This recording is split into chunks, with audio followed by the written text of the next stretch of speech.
moving deeply into the now. Don't seek yourself in the mind. I feel that there is still a great deal I need to learn about the workings of my mind before I can get anywhere near full consciousness or spiritual enlightenment. No, you don't. The problems of the mind cannot be solved on the level of the mind. Once you have understood the basic dysfunction, there isn't really much else that you need to learn or understand. Studying the complexities of the mind may make you a good psychologist, but doing so won't take you beyond the mind. Just as the study of madness isn't enough to create sanity, you have already understood the basic mechanics of the unconscious state, identification with the mind, which creates a false self, the ego, as a substitute for your true self rooted in being. You become as a branch cut off from the vine, as Jesus puts it. The ego's needs are endless. It feels vulnerable and threatened and so lives in a state of fear and want. Once you know how the basic dysfunction operates, there is no need to explore all its countless manifestations. No need to make it into a complex personal problem. The ego, of course, loves that. It is always seeking for something to attach itself to in order to uphold and strengthen its illusory sense of self, and it will readily attach itself to your problems. This is why, for so many people, a large part of their sense of self is intimately connected with their problems. Once this has happened, the last thing they want is to come free of them. That would mean loss of self. There can be a great deal of unconscious ego investment in pain and suffering. So once you recognize the root of unconsciousness as identification with the mind, which of course includes the emotions, you step out of it, you become present. When you are present, you can allow the mind to be as it is without getting entangled in it. The mind in itself is not dysfunctional. It is a wonderful tool. Dysfunction sets in when you seek yourself in it and mistake it for who you are. It then becomes the egoic mind and takes over your whole life. And the delusion of time. It seems almost impossible to disidentify from the mind. We are all immersed in it. How do you teach a fish to fly? Here is the key, and the delusion of time. Time and mind are inseparable. Remove time from the mind and it stops, unless you choose to use it. To be identified with your mind is to be trapped in time, the compulsion to live almost exclusively through memory and anticipation. This creates an endless preoccupation with past and future and an unwillingness to honor and acknowledge the present moment and allow it to be. The compulsion arises because the past gives you an identity and the future holds the promise of salvation, or fulfillment in whatever form. Both are illusions. But without a sense of time, how would we function in this world? There would be no goals to strive toward anymore. I wouldn't even know who I am, because my past makes me who I am today. I think time is something very precious, and we need to learn to use it wisely rather than waste it. Time isn't precious at all, because it is an illusion. What you perceive as precious is not time but the one point that is out of time. The now, that is precious indeed. The more you are focused on time, past and future, the more you miss the now. The most precious thing there is. Why is it the most precious thing? Firstly, because it is the only thing. It's all there is. The eternal present is the space within which your whole life unfolds. The one factor that remains constant. Life is now. There was never a time when your life was not now, nor will there ever be. Secondly, the now is the only point that can take you beyond the limited confines of the mind. It is your only point of access into the timeless and formless realm of being. Nothing exists outside the now. Aren't past and future just as real, sometimes even more real, than the present? After all, the past determines who we are, as well as how we perceive and behave in the present, and our future goals determine which actions we take in the present. You haven't yet grasped the essence of what I am saying because you are trying to understand it mentally. The mind cannot understand this, only you can. Please just listen. Have you ever experienced, done, thought, or felt anything outside the now? Do you think you ever will? Is it possible for anything to happen or be outside the now? The answer is obvious, is it not? Nothing ever happened in the past. It happened in the now. Nothing will ever happen in the future. It will happen in the now. What you think of as the past is a memory trace stored in the mind of a former now. When you remember the past, you reactivate a memory trace, and you do so now. The future is an imagined now. a projection of the mind. When the future comes, it comes as the now. When you think about the future, you do it now. Past and future obviously have no reality of their own, just as the moon has no light of its own, but can only reflect the light of the sun. So our past and future only pale reflections of the light, power, and reality of the eternal present. Their reality is borrowed from the now. The essence of what I am saying here cannot be understood by the mind. The moment you grasp it, there is a shift in consciousness from mind to being, from time to presence. Suddenly, everything feels alive, radiates energy, emanates being. The key to the spiritual dimension. In life-threatening emergency situations, the shift in consciousness from time to presence sometimes happens naturally. The personality that has a past and a future momentarily recedes and is replaced by an intense conscious presence, very still but very alert at the same time. Whatever response is needed then arises out of that state of consciousness. The reason why some people love to engage in dangerous activities, such as mountain climbing, car racing, and so on, although they may not be aware of it, is that it forces them into the now, that intensely alive state that is free of time, free of problems, free of thinking, free of the burden of the personality. Slipping away from the present moment even for a second may mean death. Unfortunately, they come to depend on a particular activity to be in that state. But you don't need to climb the north face of the Eiger. You can enter that state now.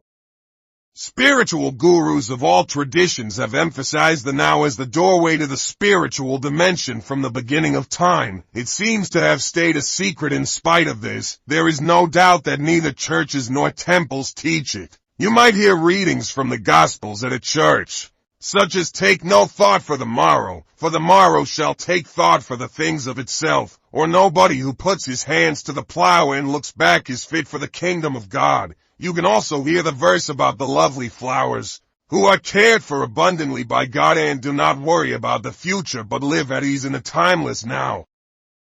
These teachings' profundity and radicalism are not acknowledged. Nobody appears to understand that they are intended to be lived and thereby result in a significant inner development. Zen is a philosophy that revolves around living on the precipice of now, that is, being so fully, entirely present that nothing that is not who you are at your core can exist in you. All of your issues vanish in the here and now, where time does not exist. Suffering requires time. It can't exist in the present. The great Zen master Rinzai, in order to take his students' attention away from time, would often raise his finger and slowly ask, what, at this moment, is lacking? A powerful question that does not require an answer on the level of the mind. It is designed to take your attention deeply into the now. A similar question in the Zen tradition is this: if not now, when? The now is also central to the teaching of Sufism, the mystical branch of Islam. Sufis have a saying, the Sufi is the son of time present, and Rumi, the great poet and teacher of Sufism, declares, past and future veil God from our sight, burn up both of them with fire. Meister Eckhart, the 13th century spiritual teacher, summed it all up beautifully. Time is what keeps the light from reaching us. There is no greater obstacle to God than time. Accessing the power of the now. A moment ago, when you talked about the eternal present and the unreality of past and future, I found myself looking at that tree outside the window. I had looked at it a few times before, but this time it was different. The external perception had not changed much, except that the colors seemed brighter and more vibrant. But there was now an added dimension to it. This is hard to explain. I don't know how, but one was aware of something invisible that I felt was the essence of that tree. It's in a spirit, if you like. And somehow I was part of that. I realize, now that I hadn't truly seen the tree before, just a flat and dead image of it. When I look at the tree now, some of that awareness is still present, but I can feel it slipping away. You see, the experience is already receding into the past. Can something like this ever be more than a fleeting glimpse? You were free of time for a moment. You moved into the now and therefore perceived the tree without the screen of mind. The awareness of being became part of your perception. With the timeless dimension comes a different kind of knowing. One that does not kill the spirit that lives within every creature and everything, a knowing that does not destroy the sacredness and mystery of life but contains a deep love and reverence for all that is, a knowing of which the mind knows nothing. The mind cannot know the tree, it can only know facts or information about the tree. My mind cannot know you, only labels, judgments, facts, and opinions about you, being alone knows directly. There is a place for mind and mind knowledge. It is in the practical realm of day-to-day living. However, when it takes over all aspects of your life, including your relationships with other human beings and with nature, it becomes a monstrous parasite that, unchecked, may well end up killing all life on the planet and finally itself by killing its host. You have had a glimpse of how the timeless can transform your perceptions, but an experience is not enough. No matter how beautiful or profound, what is needed and what we are concerned with is a permanent shift in consciousness.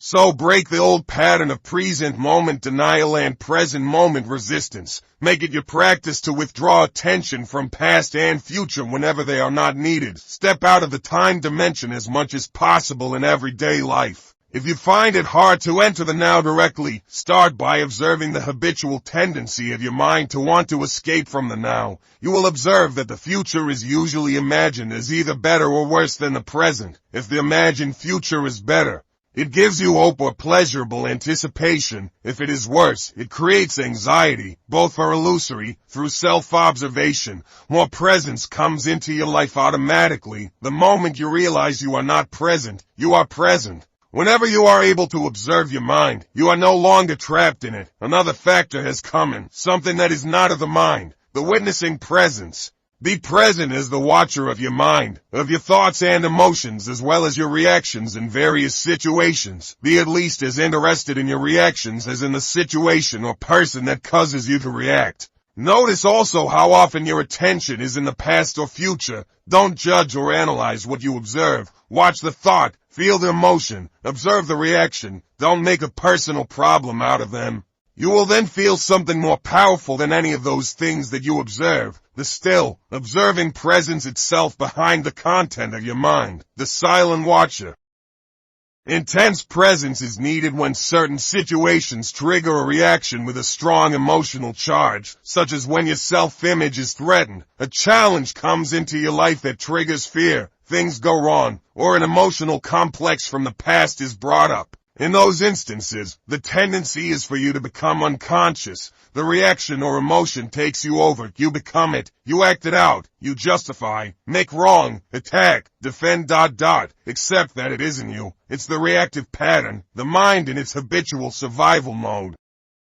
Identification with the mind gives it more energy. Observation of the mind withdraws energy from it. Identification with the mind creates more time. Observation of the mind opens up the dimension of the timeless. The energy that is withdrawn from the mind turns into presence. Once you can feel what it means to be present, it becomes much easier to simply choose to step out of the time dimension whenever time is not needed for practical purposes and move more deeply into the now. This does not impair your ability to use time, past or future, when you need to refer to it for practical matters, nor does it impair your ability to use your mind. In fact, it enhances it. When you do use your mind, it will be sharper, more focused. Letting go of psychological time. Learn to use time in the practical aspects of your life. We may call this clock time, but immediately return to present moment awareness when those practical matters have been dealt with. In this way, there will be no buildup of psychological time, which is identification with the past and continuous compulsive projection into the future.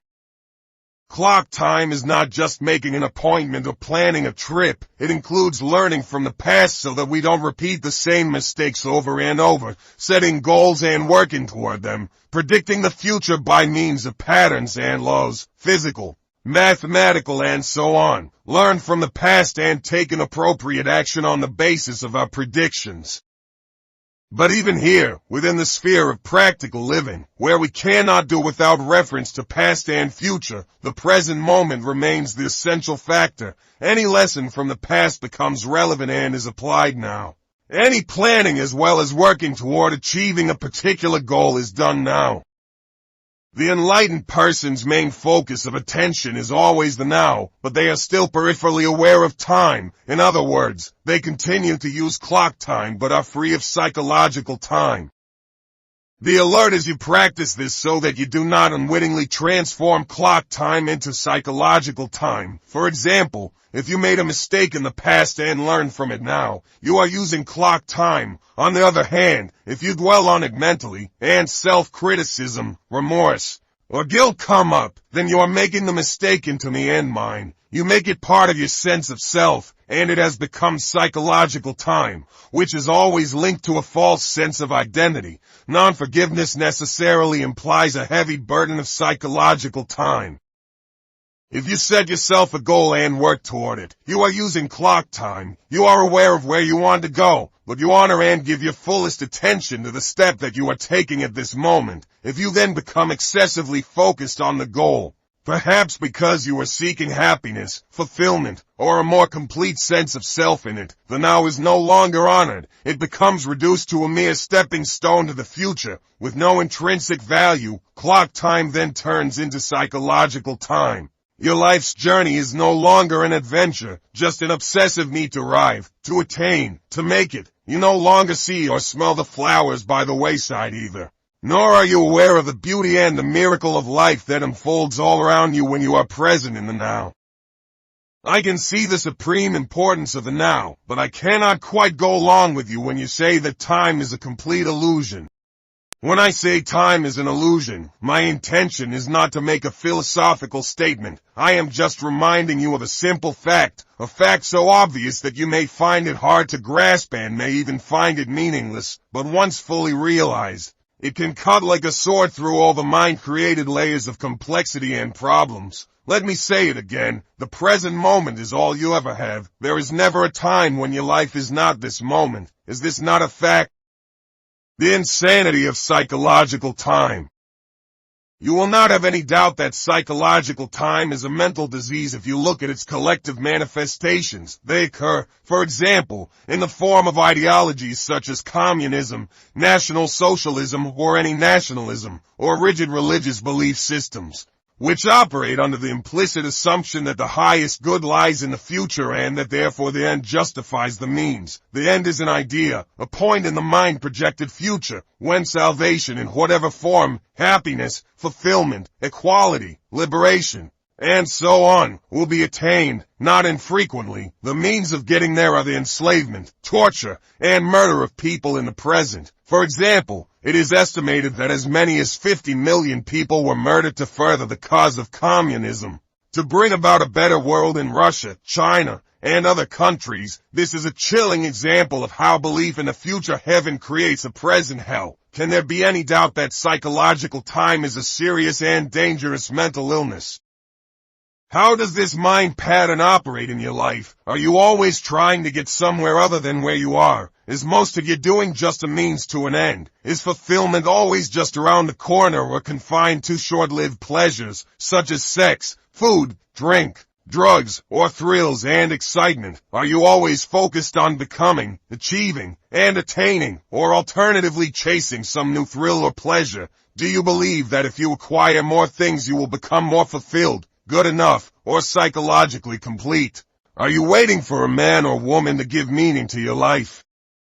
In the normal, mind-identified or unenlightened state of consciousness, the power and infinite creative potential that lie concealed in the now are completely obscured by psychological time. Your life then loses its vibrancy, its freshness, its sense of wonder. The old patterns of thought, emotion, behavior, reaction, and desire are acted out in endless repeat performances, a script in your mind that gives you an identity of sorts but distorts or covers up the reality of the now. The mind then creates an obsession with the future as an escape from the unsatisfactory present.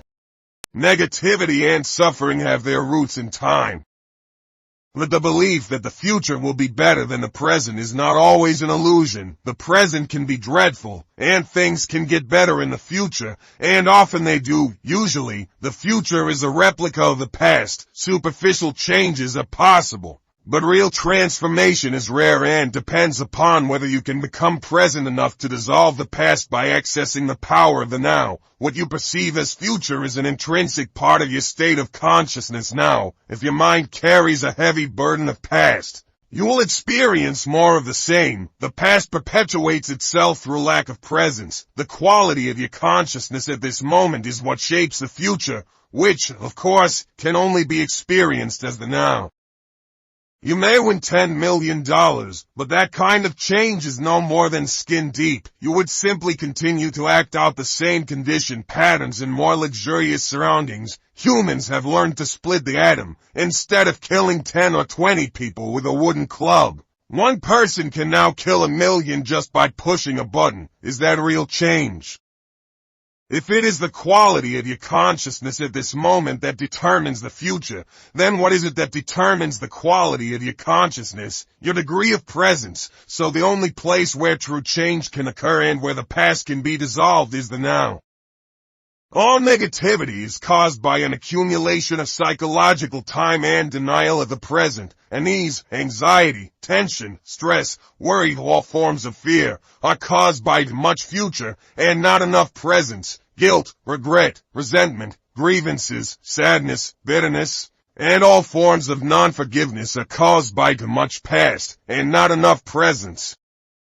Most people find it difficult to believe that a state of consciousness totally free of all negativity is possible, and yet this is the liberated state to which all spiritual teachings point. It is the promise of salvation, not in an illusory future, but right here and now. You may find it hard to recognize that time is the cause of your suffering or your problems. You believe that they are caused by specific situations in your life, and seen from a conventional viewpoint. This is true. But until you have dealt with the basic problem-making dysfunction of the mind, its attachment to past and future and denial of the now problems are actually interchangeable. If all your problems or perceived causes of suffering or unhappiness were miraculously removed for you today, but you had not become more present, more conscious, you would soon find yourself with a similar set of problems or causes of suffering. Like a shadow that follows you wherever you go, ultimately, there is only one problem, the time-bound mind itself. I cannot believe that I could ever reach a point where I am completely free of my problems. You are right, you can never reach that point because you are at that point now. There is no salvation in time. You cannot be free in the future. Presence is the key to freedom, so you can only be free now. Finding the life underneath your life situation. I don't see how I can be free now. As it happens, I am extremely unhappy with my life at the moment. This is a fact, and I would be deluding myself if I tried to convince myself that all is well when it definitely isn't. To me, the present moment is very unhappy. It is not liberating at all. What keeps me going is the hope or possibility of some improvement in the future. You think that your attention is in the present moment when it's actually taken up completely by time. You cannot be both unhappy and fully present in the now. What you refer to as your life should more accurately be called your life situation. It is psychological time, past and future. Certain things in the past didn't go the way you wanted them to go. You are still resisting what happened in the past. And now you are resisting what is. Hope is what keeps you going, but hope keeps you focused on the future, and this continued focus perpetuates your denial of the now and therefore your unhappiness. It is true that my present life situation is the result of things that happened in the past, but it is still my present situation, and being stuck in it is what makes me unhappy. Forget about your life situation for a while and pay attention to your life. What is the difference? Your life situation exists in time. Your life is now. Your life situation is mind stuff. Your life is real.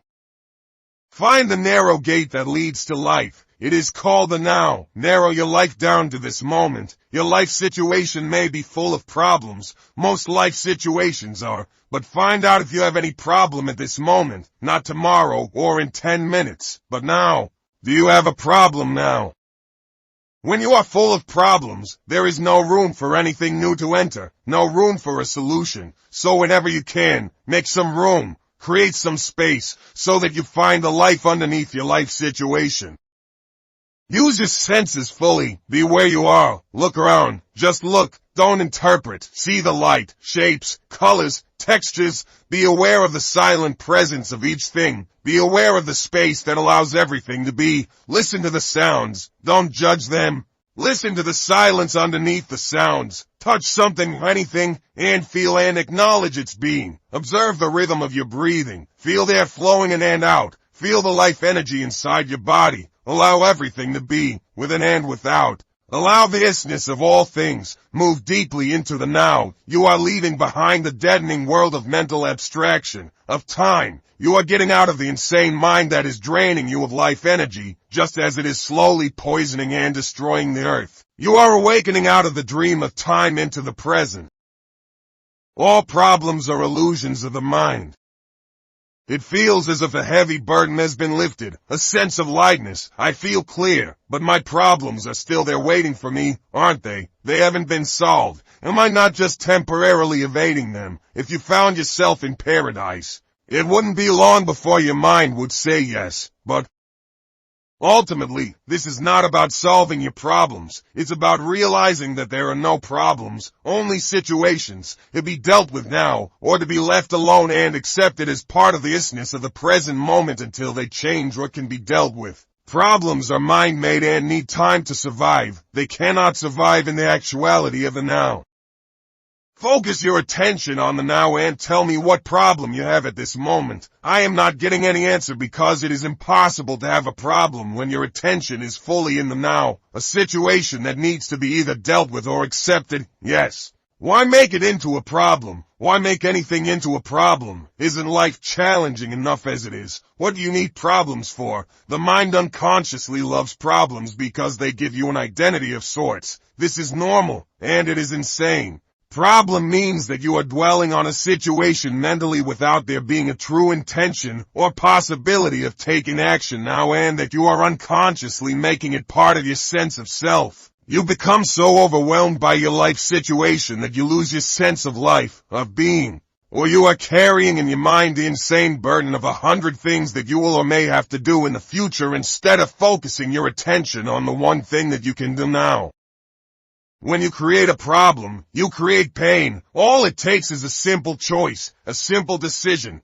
No matter what happens, I will create no more pain for myself. I will create no more problems. Although it is a simple choice, it is also very radical. You won't make that choice unless you are truly fed up with suffering, unless you have truly had enough, and you won't be able to go through with it unless you access the power of the now. If you create no more pain for yourself, then you create no more pain for others. You also no longer contaminate the beautiful earth, your inner space, and the collective human psyche with the negativity of problem making.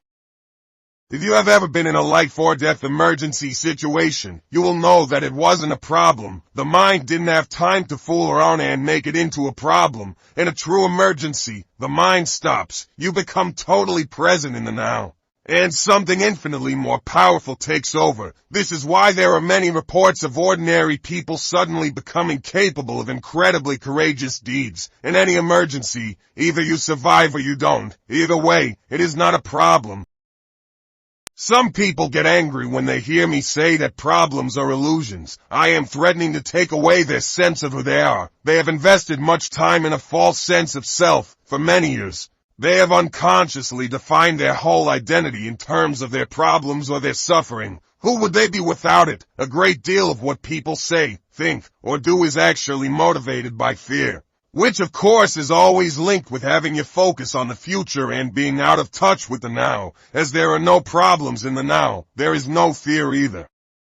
Should a situation arise that you need to deal with now, your action will be clear and incisive if it arises out of present moment awareness. It is also more likely to be effective. It will not be a reaction coming from the past conditioning of your mind, but an intuitive response to the situation. In other instances, when the time-bound mind would have reacted, you will find it more effective to do nothing, just stay centered in the now. A quantum leap in the evolution of consciousness. I have had glimpses of this state of freedom from mind and time that you describe, but past and future are so overwhelmingly strong that I cannot keep them out for long. The time-bound mode of consciousness is deeply embedded in the human psyche. But what we are doing here is part of a profound transformation that is taking place in the collective consciousness of the planet and beyond. The awakening of consciousness from the dream of matter, form, and separation, the ending of time. We are breaking mind patterns that have dominated human life for eons, mind patterns that have created unimaginable suffering on a vast scale. I am not using the word evil. It is more helpful to call it unconsciousness or insanity.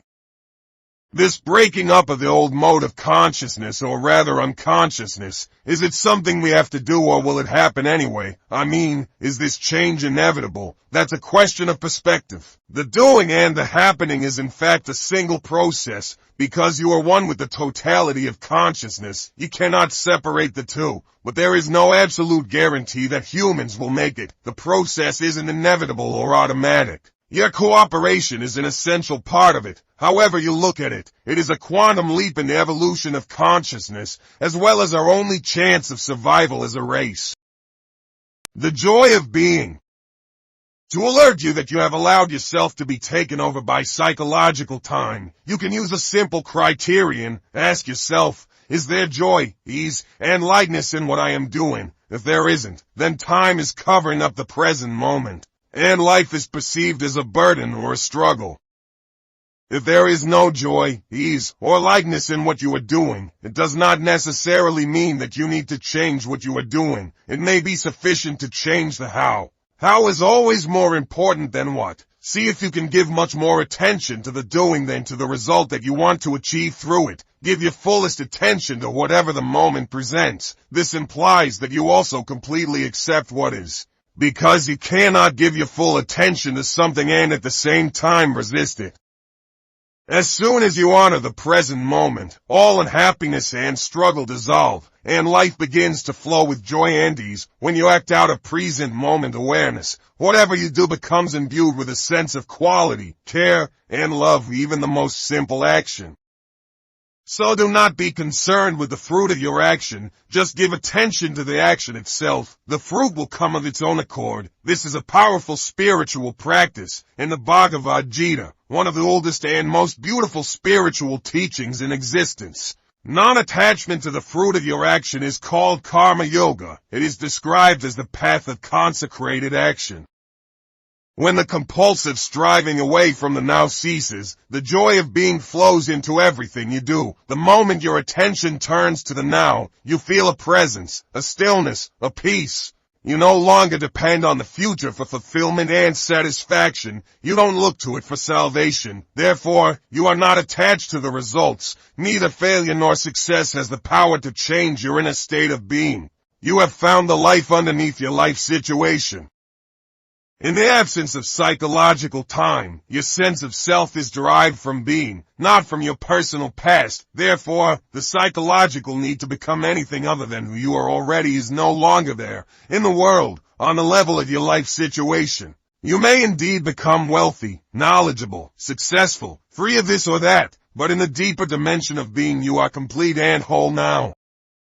In that state of wholeness, would we still be able or willing to pursue external goals? Of course, but you will not have illusory expectations that anything or anybody in the future will save you or make you happy. As far as your life situation is concerned, there may be things to be attained or acquired. That's the world of form, of gain and loss. Yet on a deeper level you are already complete, and when you realize that, there is a playful, joyous energy behind what you do, being free of psychological time. You no longer pursue your goals with grim determination, driven by fear, anger, discontent, or the need to become someone, nor will you remain inactive through fear of failure, which to the ego loss of self, when your deeper sense of self is derived from being. When you are free of becoming as a psychological need, neither your happiness nor your sense of self depends on the outcome, and so there is freedom from fear. You don't seek permanency where it cannot be found. In the world of form, of gain and loss, birth and death, you don't demand that situations, conditions, places, or people should make you happy, and then suffer when they don't live up to your expectations. Everything is honored, but nothing matters. Forms are born and die, yet you are aware of the eternal underneath the forms. You know that nothing real can be threatened. When this is your state of being, how can you not succeed? You have succeeded already.